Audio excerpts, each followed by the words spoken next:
This week has marked World Suicide Prevention Week, and today is Are You OK Day. So I thought we'd take a look today at the impact the drought across the state is having on our young people. And shortly we'll speak to the head of an organisation that's been helping around 1,000 youth a year in rural areas. But first, let's meet Henry Smith. He's 15 and has lived his entire life on a farm at North Star, just south of the Queensland border. Well, we have cattle and Hereford cows, and we grow crops during summer and winter, mainly wheat, barley, chickpeas, sorghum in summer, mung beans sometimes. So how dry is it at North Star at the moment? When was the last time that you saw some decent rain? 2016 was probably the last time we had a decent season that I can remember. So how dry is it there at the moment, and what sort of impact has that had on your crops and the number of cattle that you're actually running? Well, it's extremely dry at the moment, and it's hard to get the crops up and running with the minimum amount of moisture that we've got. Yeah, and trying to grow forage crops for the cattle is a bit of a struggle and something to keep them fed and going. So how tough is that on you and on your family when you're living through a drought like this and you don't see really any end in sight? Well, it's pretty tough, and it's pretty stressful constantly watching what Dad's going through at the moment. So what sort of impact do you think it's having on his mental health and that of, the family around him, including yourself? Oh, I think it's having a pretty large impact at the moment. He's not coping terribly well at the moment.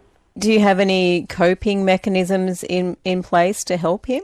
Oh, just talk to him and sort of let him know that we're there for him. What about the community of North Star? There are many other farmers and families in a similar situation to yourself. Yeah. How are you coping as a community? I think we're all sort of helping each other at the moment, and we're talking to one another sort of thing, and I think all the families around our district are sort of having a pretty hard time at the moment. How important do you think that is to talk to each other and let your family, your friends know how you're feeling if you're going through a rough patch? It's pretty important. It's just good to let people know that you're there for them and also have the same thing done to you. Are you okay? Yeah, I consider myself better than other people would be going at the moment. And do you have siblings? Yeah, I have two other brothers. They're both older than me. And how are they going? Oh, yeah. One of them works on the farm with Dad, and he's probably experiencing a similar thing to Dad. When you go to Inverell and spend the week at school, do your friends, do your teachers, realise how tough you're doing it back on the farm? No, not really. Not in my opinion. So what do you think could be done better? More support at school, I think, and talking about it and having maybe fundraising days to go towards drought campaigns and things like that. That is Henry Smith, 15 years old, from North Star. And our next guest is Heath Ducker, the CEO of Youth in Search, an organisation which wants to highlight how the drought is negatively affecting youth mental health. Of course, that impacts on the young people. They end up living in a stressful environment. The home life is a lot more unstable and filled with a lot more worry, particularly about the future. If debt is climbing up and they don't know if they're going to be able to stay on the farm or sustain farm life, then that becomes a problem. That's their whole world. So if that's thrown into the mix, and obviously they're feeling a lot of stress, and their future can just feel like it's a lot bleaker, and that there's a lot less hope in their lives. Are young people often the forgotten ones in this picture? I guess they're not the primary person that's bringing in the income for the family? I think that's true. I think young people are often forgotten in this situation. Obviously, a lot of the help is around the parents, and the young people are kind of secondary to that in a lot of cases. But obviously, they feel it, and they care about their family and their parents, but also in their own lives, they feel it quite strongly.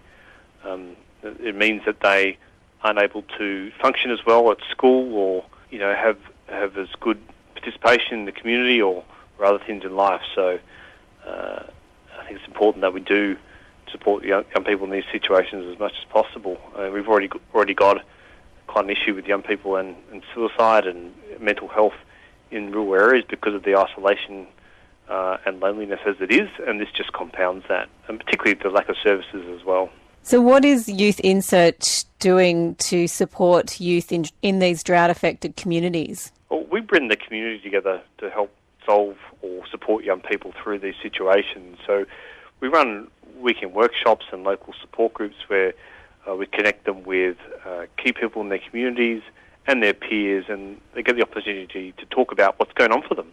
So it's a release for them. It's a place for connection, for belonging, and for realising that there are ways, or teaching them coping mechanisms, skills that they can draw on to help them get through those tough times. But in particular, other people who are other young people who are going through similar things and can support each other. We bring them together to support each other through these times. And if we're in a drought-affected community, what can we be doing to ensure the safety of our young people? I think the key thing is really just to have a conversation with them, include them in those conversations. So it's important that they're not treated as secondary, that people recognise that this is tough for them as well, and connect them with as much into community as possible. So possibly having get-togethers or events or social outings, but connecting them into programs like Youth InSearch that get them the help they need. That is Heath Ducker from Youth InSearch. And Youth InSearch has teamed up with Rotaries around the state, such as Rotary in Narrabri, where Jocelyn Jensen works for. She's applied for a $1 million grant from Rotary Australia to help put 150 young people in drought-affected areas in the north of the state through the Youth InSearch program. There is enough funding there for around 150 young people to go through this year-long program, which involves 6 camps over the course of the year, and it involves a weekly local mentor catch-up for the young person to be checking in with in between these camps that they go on. What happens is mental health workers and youth leaders work with the young people who are attending these camps. It is about building emotional awareness, building resilience, and becoming comfortable talking about what's going on in their life, sharing what is going on in their life, and developing the tools and the vocabulary as well to be able to be better placed to deal with the challenges that they are facing at the moment with the drought. What we see on the ground in our area and through discussions with other Rotarians, it's not just in our region. Young people living on farms, we see a number of young people missing school to remain at home to help with feeding, help with watering. That is a daily grind and a daily program that has to happen. And sometimes it means that the young people themselves, need to remain at home to do that. We're very concerned about the impact on young people's education. And we're very concerned about, given how long this drought has gone on for, and given that there are no good rains forecast anytime soon, we are very concerned about the ongoing mental impacts of this difficult time that young people find themselves in. Part of the grant that we have applied for would a large part of it will fund the Youth InSearch program for these 150 young people. There will be another part of the grant where each young person who participates, their family receives an amount of financial support. It could be to the tune of $1,000 or $1,500. But the family will receive by way of local debit cards that can be spent in the local community.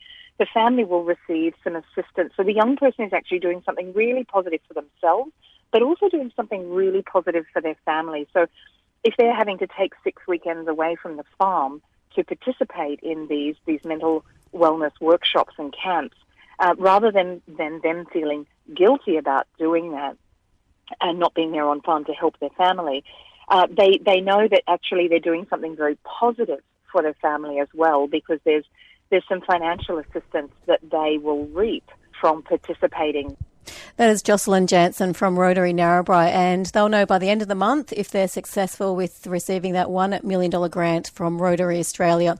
And if this story has raised any concerns for you, please contact Lifeline on 13 11 14 or the Kids Helpline on 1800 551 800 or Beyond Blue on 1300 22 46 36.